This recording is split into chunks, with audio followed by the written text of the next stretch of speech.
I just went to the Lord one day. I was crying. I didn't know. I was really in a pit of a place, really. And I heard him say to me that to keep the baby and that he would be my husband and he would be his father. So I really heard that. That was the first time I think I'd heard God in an audible way. Hey, housewives, come on in. You know the dirty dishes are still in the sink from yesterday and the laundry is still in the basket. Pop your AirPods in and make yourself at home here. I'm Tracy. I'm Tori. And we are your Unlikely Housewives. Stepping out in faith and believing that God calls the unlikely, we are here to show you the appreciation and validation you deserve, lead you to authentic relationships, and release you of believing the cultural lies to restore your faith and wellness. Pull up those high-waisted yoga pants, tighten your top knot, and reheat your coffee for the third time. Turn up the volume, and let's go.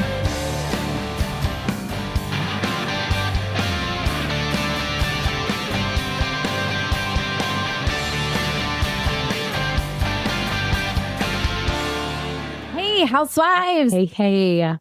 We are excited for this guest. Yes, we are. We absolutely loved sitting down with Desiree. And this is one of those that I do. I want you to grab a coffee and just sit and listen to what she has walked through. Some people just, when they share their story, share it with such grace and light. And while you go through something difficult, some people can just deliver their stories with just such a different heart posture that I admire. And this is one of them. Yes. While there are certain nuances of her story that makes it unique, one of them being that she is deaf and has cochlear implants, and it's a genetic. And so it was passed down, I believe, from her mother, and then she has a child with it. So going through some of the things of what that looks like and what it's like going to a church of all hearing people and what makes that different and what kind of relationship you have, or when you're just seeing it, seeing the physical reactions of that, but then also getting pregnant. And an unplanned pregnancy, and how as a teen and how God spoke to her. Yeah. And it's actually a really beautiful story, and one in which, she questioned things, talked to her family about things. I think there was some, difficulty in making the decision of whether or not she was going to have an abortion or keep the baby. But due to just her trusting in the Lord, and when he came and saw her and met with her, she chose to keep the baby. And this is her story. So this is for the one who kept the baby. Hey, housewife. Hey, welcome back. Welcome back. We are in the thick of it. We have got another incredible guest for you this summer, and I'm going to have Tracy introduce her. All right. Hi, Desiree. Welcome to the Unlikely Housewives. Okay, so from a young age, Desiree's hearing began to go away progressively. Hearing loss has been a part of her story most of the way through. At age 18, she was a young, pregnant, single mom. She was married and continued building her family with another child. She grew up in a very legalistic church environment and has dealt with insecurity, severe low self-esteem, depression, anxiety, and anger. She became a Christian and has gone through a journey of learning what it means to have a relationship with Jesus and breaking through the religious and legalistic barriers, another which she wrote about in her new book, Created to Relate, Living Beyond Religion, that was recently launched. Today, she is going to share so much with us, and especially her heart. So welcome, Desiree, to the Unlikely Housewives. Hi, so great to be here. Thanks for having me. Yeah, thank you so much. We appreciate it. Well, tell us a little bit about, you, like Tracy said in your bio, that you grew up in a very legalistic home and you started losing your hearing at an early age. Tell us a little bit how that started you on your journey towards all of this that you're going to share with us. Well, my mom always took me to church. She took me from probably the beginning, I think. And my mom was deaf too. She had the progressive nerve deafness that I had. So she had found the Lord, and she wanted us to be in church. So we went, but we went to it was a Baptist church, and not all Baptist church. I try to put that out there that they're not all the same. They're not all Very, very what true. I talk about, but Yeah. this one was very legalistic, and it's just very behavior focused. Behavior focused. I think that was the thing. It was all about what you did and how you had to look and how you had to dress and how you had to be. And from the beginning, I really recognized that. I don't think I understood the effects of it till later, but I got my first hearing aid when I was 9. So that affected social things as much as in church too. So my mom had an interpreter in church, so I had that experience too. So being in a church with all hearing people, except for my mom and I, was another part of the experience, Yeah. which was difficult too. But Did you find that because your mom had gone through it, could she help you process as things were happening, or was that not in your case?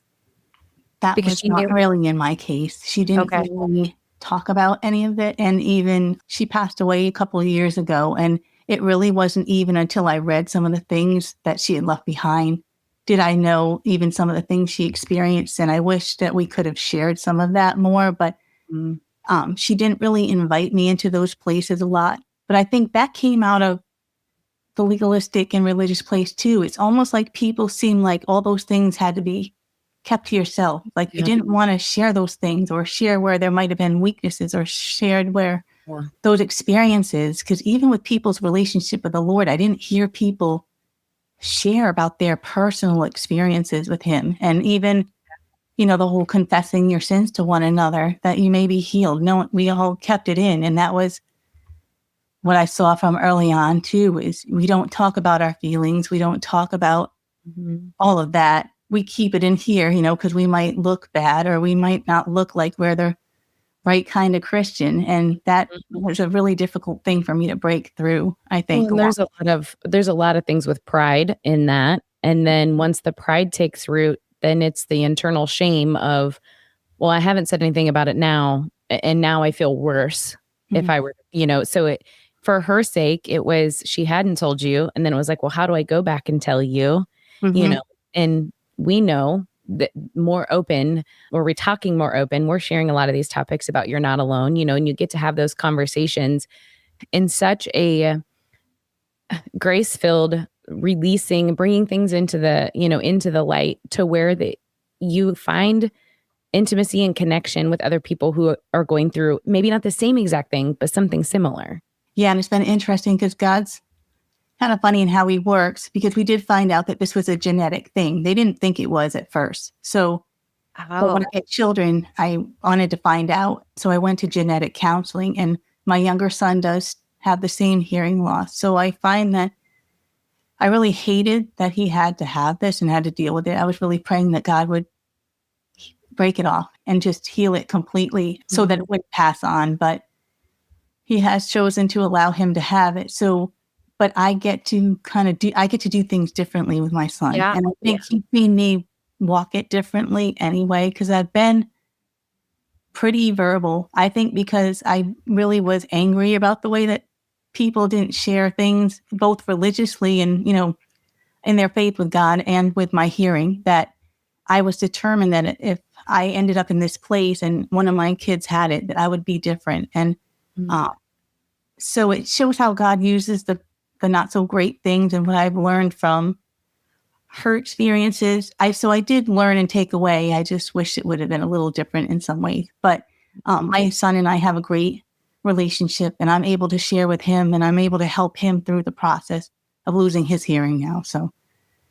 And how old were you when you got your implants? My implants I was about 31. Okay. Yeah. And is that something that is that you've talked about in the future for your son, or this is it's progressive, and it's when it gets to that point, that's when you need them? Yeah, it's progressive. So when they feel like you don't, you do all the testing and all of that, and when they believe that you don't have anything else to lose, it's kind of at that breakthrough road. You're either going to choose to live without the hearing aids, or you're going to choose to do this and go a different way. So it's a very personal choice for people. Sure. Yeah. So, but it's been a wonderful experience for me. So, and he's planning on doing the same thing. Yeah. Yeah. Mhm. Okay. So you're growing up in a legalistic church. Your mom is very private with her disability and and so you're left alone wondering, and you walk away from the church. Mm. Yeah, because that really led to my detour in a way, because it was very lonely.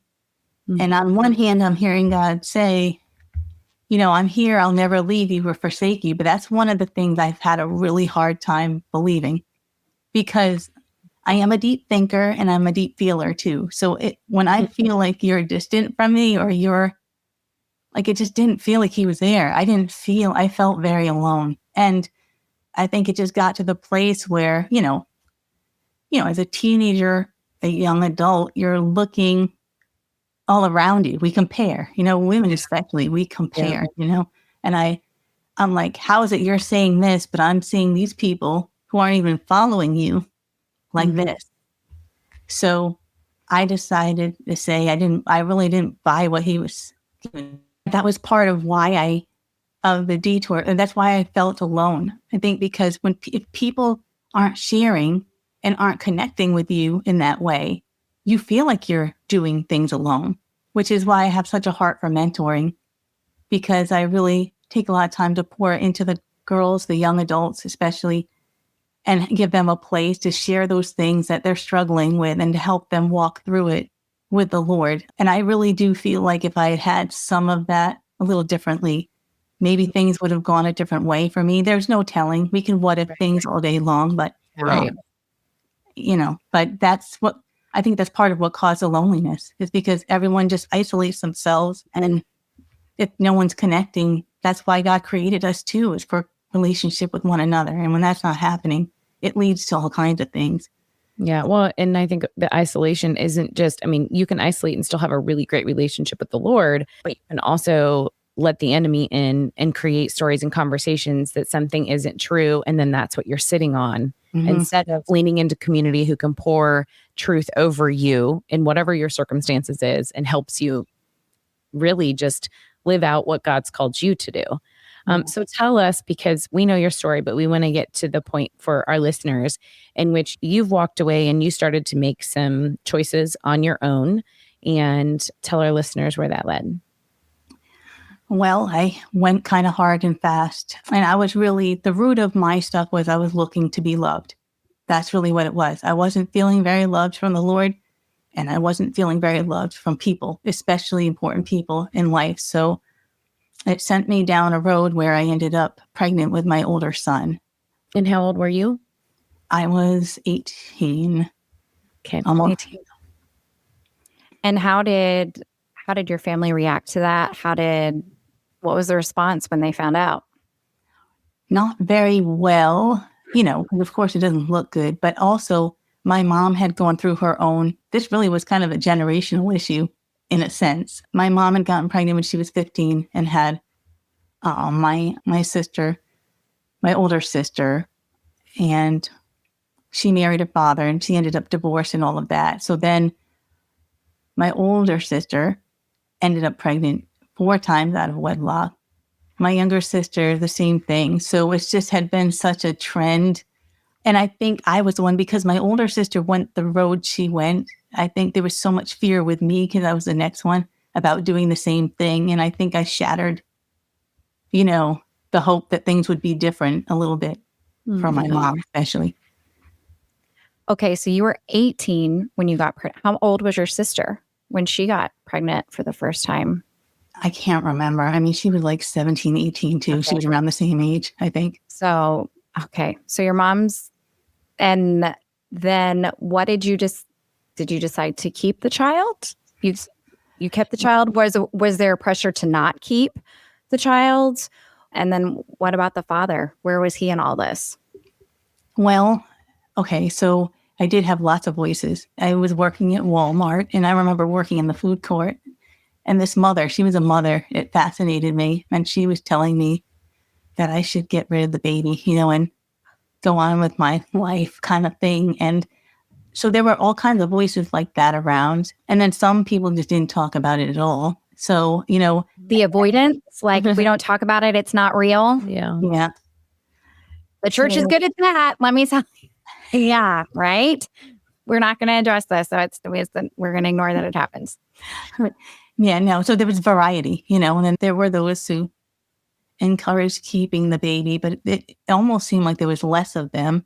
But so I don't know. I just went to the Lord one day. I was crying. I didn't know. I was really in a pit of a place, really. And I heard him say to me that to keep the baby and that he would be my husband and he would be his father. So I really heard that. That was the first time I think I'd heard God in an audible way. I haven't heard him that way a ton, but I have heard him some.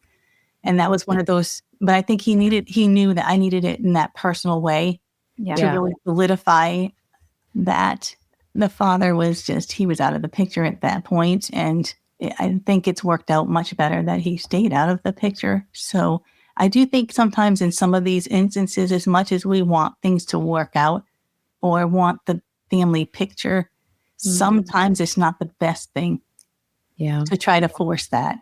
That's what I've learned from my experience, I guess, I would say that, I mean, with some of the other guests that we've already spoken to over the summer, is that a lot of times it's when it's almost, he sees the future so much better than we do, like it's just, I couldn't make up this. I mean, and he always has a better plan for us anyways. Yeah. His plan is greater. His ways are not our ways. And he works outside of the box and says he provides and makes a way. And a lot of time we're like, there's no way out of this tunnel. And yet he is faithful.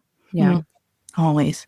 Okay. So you decided to keep the baby, and what I find that very not interesting. I find that very sincere, like authentic to you, that you heard him in an audible way. Like that must have been just like this moment of, I mean, obviously it was a turning point for you. Yeah. And that's the way that he communicated that with you. And it was a pivotal point for me because I think it built some trust for me with him. I mean, and that's been a long time coming to fully trust him.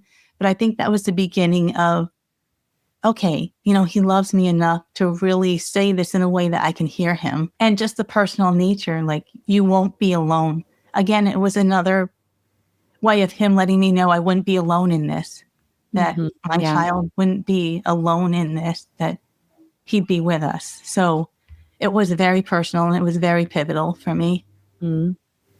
Yeah. So at 18, you have a baby, and how does life change after that? I mean, that's a loaded question. That is a very loaded question. I mean, well, the biggest thing is I remember when they handed my son to me, and I realized, I mean, I knew it before then, but I realized in a real way that my life was not my own anymore. And that this little child was dependent on me. And the other thing too is I think I learned to love in a whole new way. Just the way he looked at me, I don't know, he helped me look at myself a little differently because I got to see myself through his eyes a little bit. Yeah. I was mom. It didn't matter what I had done up till then. Like, it hadn't mattered all the stuff, He looked at me with such unconditional love. It gave me another view of God's love for me. Because when God looks at us through the lens of Jesus, that's what he sees. He doesn't see the stuff anymore. He sees who we are in him. And that was kind of a turning point for me too, because up until then, I really didn't value my life very much. And I often wonder what might have happened if my son Kyle hadn't come along, because he loved me so much and he needed me. That was enough. Like, it's easier for me to love other people. It's easier for me to support other people and love on other people than it is to do it for myself. And it was like that with him. It's like he gave me God gave me new purpose in this little boy. And it really started changing some of that. It was still a long process for me, but I really think healing began in that moment when I saw, I don't know, him looking at me and just being content in my arms. It was just fascinating. I love how God, and I've said this before, love how God uses the parent relationship here on earth to give us so much insight into how he sees us and how he loves us, what that is. I don't know that obviously it's by design. Because he wants to have that relationship with us. He is our Heavenly Father, but it's such a tangible way. And I often, when talking to others, I think sometimes as Christians, we we forget that, like, that's Dad. You know what I mean? Like, we say Father, Heavenly Father, and it sounds so official and things like that. But it's like, but also just like playing catch in the backyard, or shooting hoops with your dad on the driveway. Like, that's the love, like that stuff. He loves us like that, like more than just like Heavenly I don't know. I'm not explaining this well. No, I'm sorry. no, it's as simple as that though. Like, we overcomplicate it. That's what you're like. That's what I'm getting is it's like that. Yeah. It's as simple as like what we desire, in that like communication is it. We've always said this, he knows our heart. We may say one thing and do another. He knows exactly what it is, and that's like, what a gift, as a parent. I'm like, man, I wish I knew what that heart said right now. Right. Right. So tell us a little bit more about this journey though, because you fast forward and you have chosen to walk the way with the Lord because he has shown you that he is going to be your husband, your father, and everything that you need for you, your life, and your child. And you move forward in getting married and having another child. Yeah. So, and my husband adopted my oldest son too. So he brought someone else into his life who chose to take on the role. So, which is interesting because I think that's God's grace too, in such a way that he's given my son such a perfect picture of who he is and what he does. But that was something else for me too. Like, God chooses us. He wants a relationship with us and how special that is. So, and I had my other son. They were about 5 years apart. And I was a stay-at-home mom mainly until they were in school. And we were going to church and doing the thing, when we sent them to Christian school and did all the stuff with them too. And I was just still on that process, that journey of growing in the Lord. And it was very slow, it feels like, that growth of relationship in the Lord. So how was it getting back into the church? Like, were you very, coming from a legalistic church, I call it church shopping, right? Like, when we're trying to find a church home, we're looking for all the components to be. Did you find it difficult to connect with churches, or was it something that you're like, no, I need something that is not legalist. Like, I need to the relationship part more. Was that part of your finding your church home and a safe space in there? That was an interesting journey because this is a whole other thing. Interestingly enough, I went back to the same place because it's the place I grew up in. I had not really, I really wasn't at that place in my walk or my understanding of all of this that was familiar. It was a place I went back to. And actually, my husband's sister, because my husband's parents had actually come up.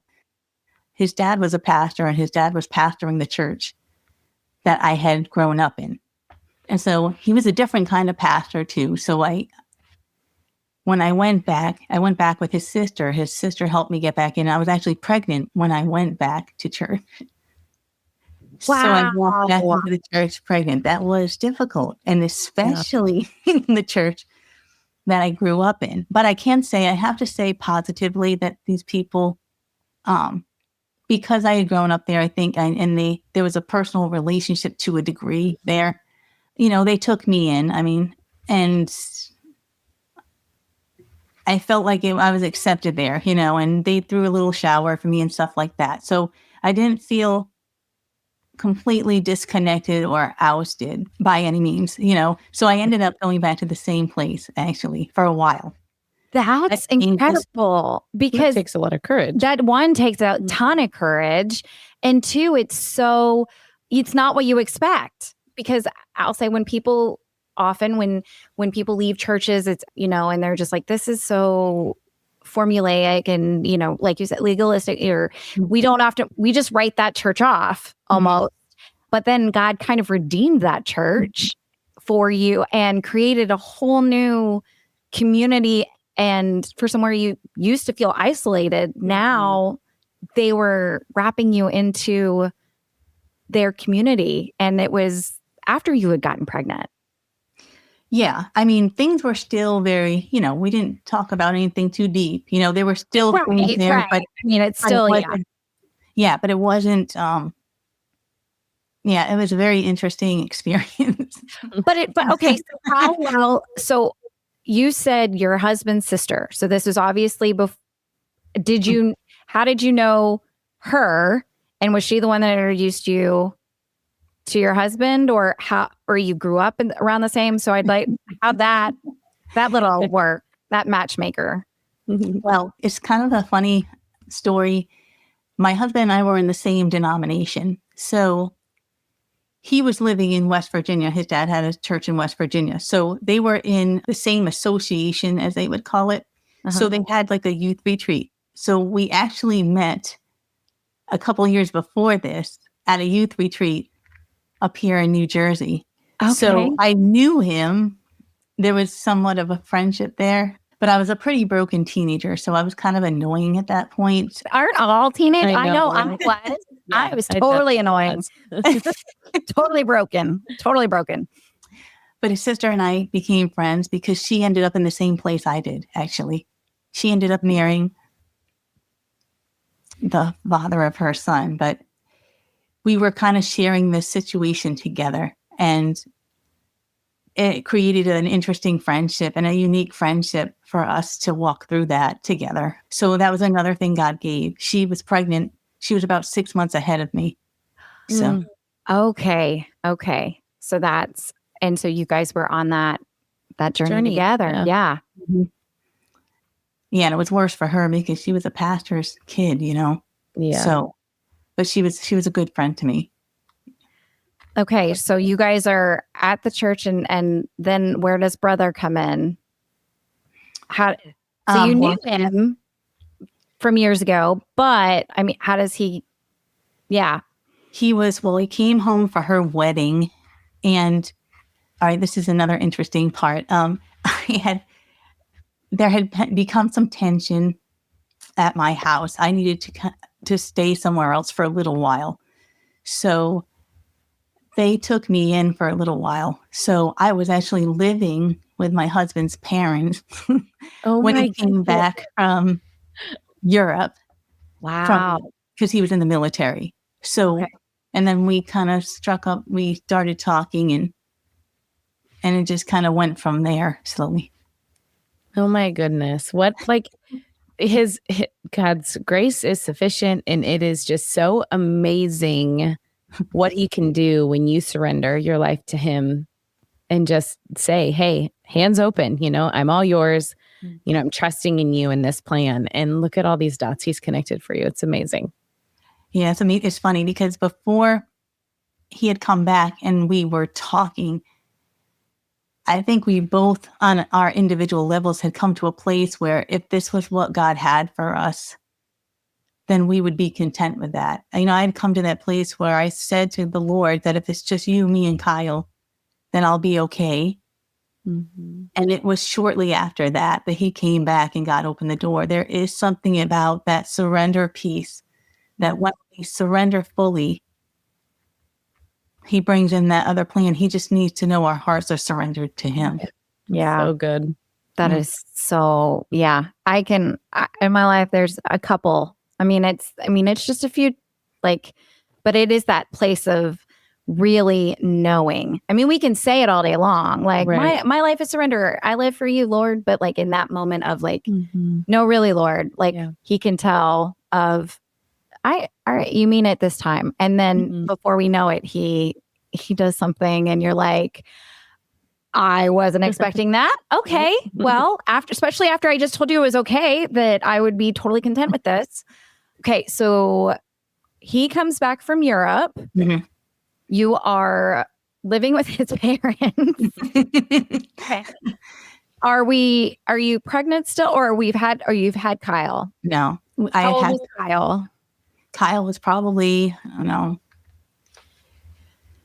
Well, he was 5 or 6 months old, probably. Yeah. Okay. Kyle was 7 months old, sitting in a high chair when we had our first date together. Oh, that's a cute little visual. So, okay. So how long you said he came back for his sister's wedding? Is that right? Yeah. So it was just a short planned trip. That was short. Yeah. And then he came back for Christmas. So it was Christmas that we went out, I think it was. I'm trying to remember the details. Yeah. How long was his leave for overseas? I don't think he wasn't here too long for the wedding. But when he came back in Christmas, I think he was here for about a week or so, maybe.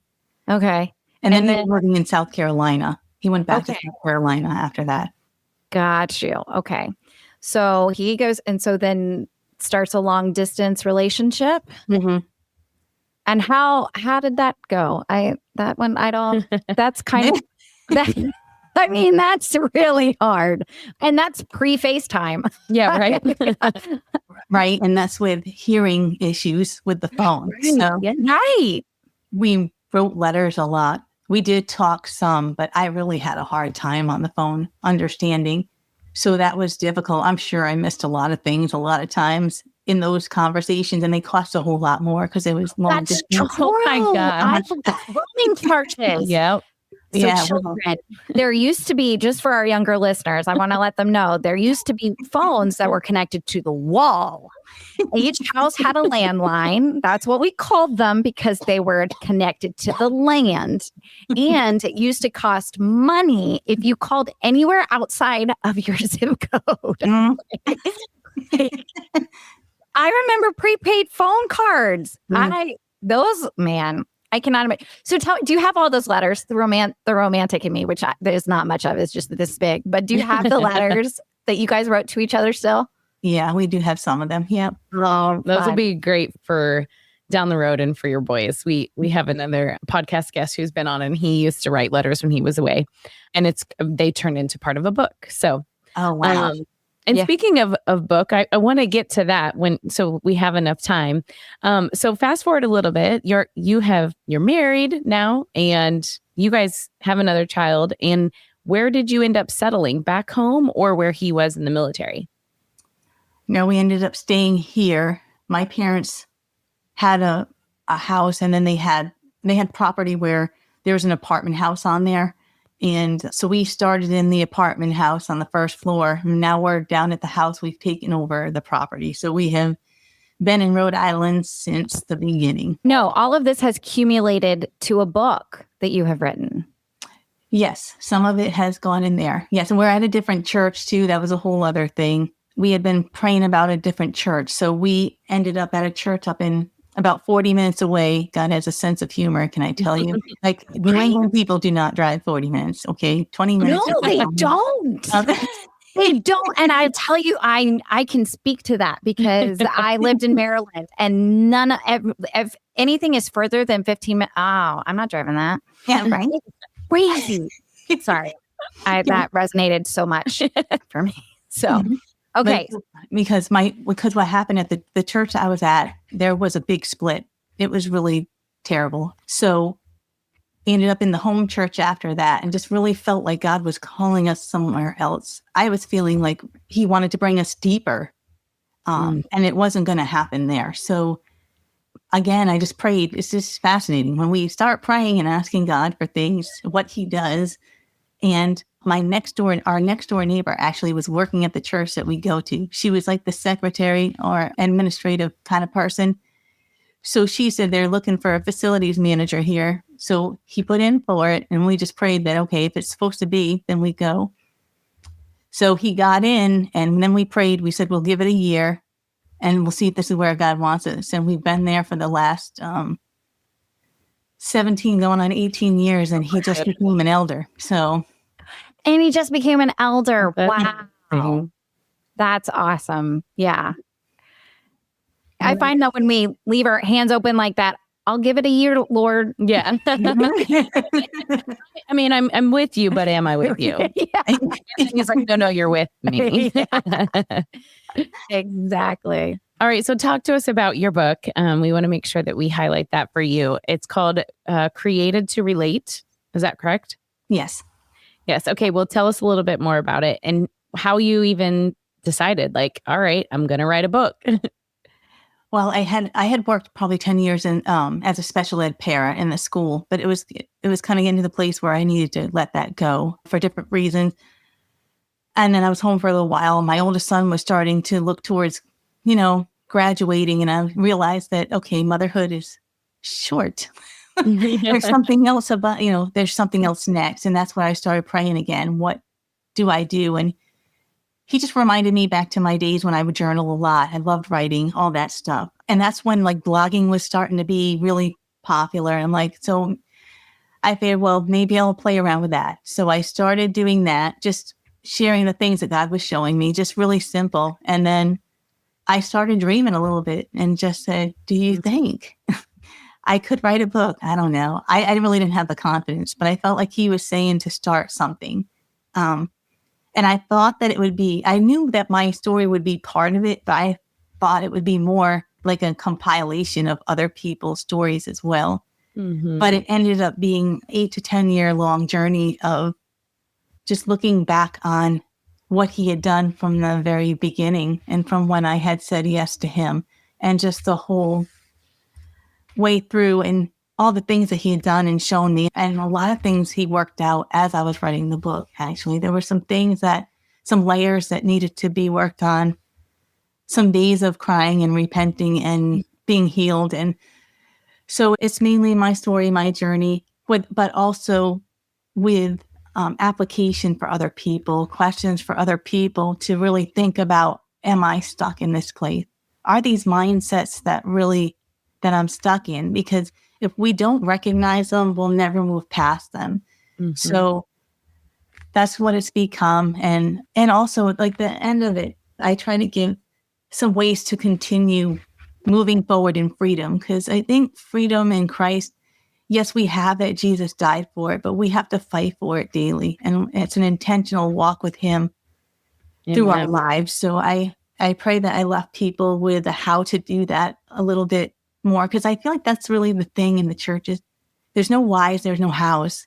People need whys and hows. And I'm praying that through this, that I can kind of expose the roots of things, help expose the roots of the issues and the mindsets and the strongholds and all of that. But I can also give hope for a life of freedom and that abundant life that Christ gives. So that's my prayer with the book as it moves forward. That's so good. That is so good. And you just summed up that perfectly. We have freedom in Christ, but it's a fight daily. Yeah. Because we so easily get into our own way. Mm-hmm. Well, I mean, we've talked about it numerous times on different episodes for this whole summer series. And this is a journey all the way to heaven, not just now. And we've got it. We're done. We're good. Okay, let's just go on living, this comfortable life that we live. No, we are living with him on the daily. We have the spiritual battles and the, internal fights and dialogues with ourselves and the enemy. And, it is work, but it's the beautiful work that Christ has done for us on the cross that has given us this opportunity to just as simple as share your story and write it for somebody else who doesn't feel alone and who can feel connected with somebody else who's walked something similar. Yeah, I pray for that too, that people will will not feel alone. It'll be something that if someone is feeling alone in all of that, I don't know, it's that song that they'll find a friend in me, kind of like, I really want for that to be. Yeah.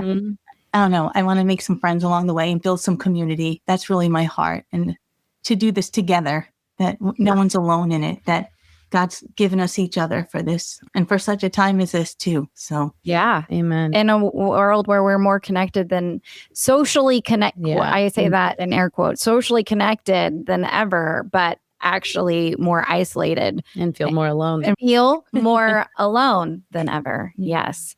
So something that we're asking all of our guests this summer is, as God is redeeming this, as redeeming your story, your journey, your story, what's been the most encouraging thing to you, or what would you say that you are looking forward to, or you want? I'm just kind of it's an open-ended question of redeeming, of just because he redeems all things. And sometimes we're in the process of being redeemed, and, and sometimes this part's redeemed and that's not. And it's, I'm going to let you answer that. Well, no, I think that's a great question, really. Like, I think for me, I'm really realizing, it's exposing to me how often I take things on and how I try to take control of things. When I get anxious, you just want to hold on to something to feel like you're in control. And I'm constantly slipping back into that mindset of doing things in my own strength. And the more that I realize that I can pause and give it back to him and let him take the reins again, like the more I practice these things that he's showing me, the more freedom that comes. And each victory gives me hope for the other areas that I still need to work in. Like, it's like you said, it's work, but it's beautiful work and it's freeing work. And the more freedom I experience, the more I want. So it makes me want to do the work in the other areas so that I can become more free. So I really feel like that's something big that he's doing right now. And I'm excited that it's a continual redeeming, because, one of my prayers is that he helps me be as close to him as I can. And then he takes me home. And then, that's all I want, is to be as close as I can here and as free as I can be here before I experience it all. I love that prayer. Bring me as close as I can here, and then bring me home. So such a good reminder. Well, on that note, I there couldn't be another better ending to that, to wrap everything up. Thank you, Desiree, for sharing your heart with us. Yes. Thank you so much. And thank you for being obedient to God and listening. I mean, and just saying yes to the process. Like, sometimes, like he asks us to do, you just start writing, you're journaling, and, and you said an 8 to 10 year journey.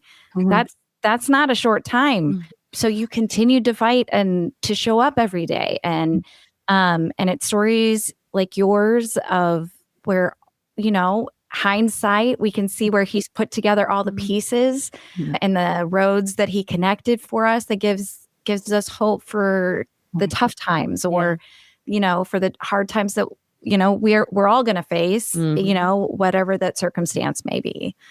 So just want to say thank you so much for sharing your heart and sharing your book with us. Yeah. And then we're going to tell all of our listeners to go check out your website, which is www.arenewedcreation.com.